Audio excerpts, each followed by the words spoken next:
नए साल की शुरुआत होते ही देश की नजरें बजट पर टिक गई है। हर साल का बजट यह तय करता है कि हमारी अर्थव्यवस्था किस दिशा में आगे जाएगी, कौन से बड़े फैसले होंगे और आम लोगों की जिंदगी पर इसका क्या असर पड़ेगा।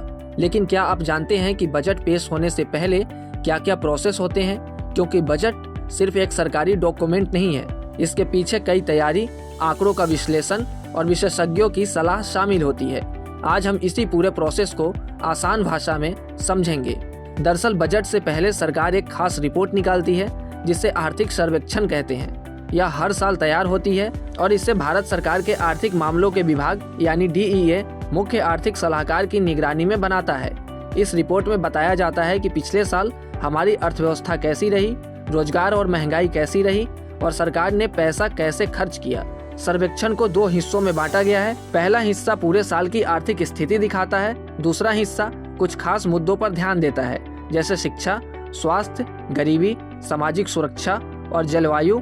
सरल शब्दों में कहें तो आर्थिक सर्वेक्षण बताता है कि देश की अर्थव्यवस्था कहाँ खड़ी है और अगले साल सरकार को क्या क्या करना चाहिए। इसमें सरकार को कुछ सुझाव भी दिए जाते हैं, लेकिन कानून के हिसाब से सरकार चाहे तो इसे मान भी सकती है और नहीं भी मान सकती है।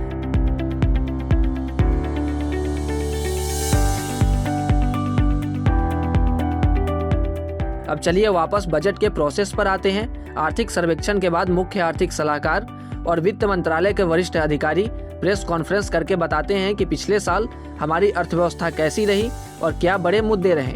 आर्थिक सर्वेक्षण परंपरागत रूप से केंद्रीय बजट के एक दिन पहले पेश किया जाता है। इसके बाद अगले दिन वित्त मंत्री संसद में बजट पेश करती हैं। बता दें कि पहला आर्थिक सर्वेक्षण साल 1950 से 51 के बीच पेश किया गया था। पहले इसे बजट के साथ ही लाया जाता था, लेकिन 1964 के बाद इसे बजट से पहले अलग से पेश किया जाने लगा।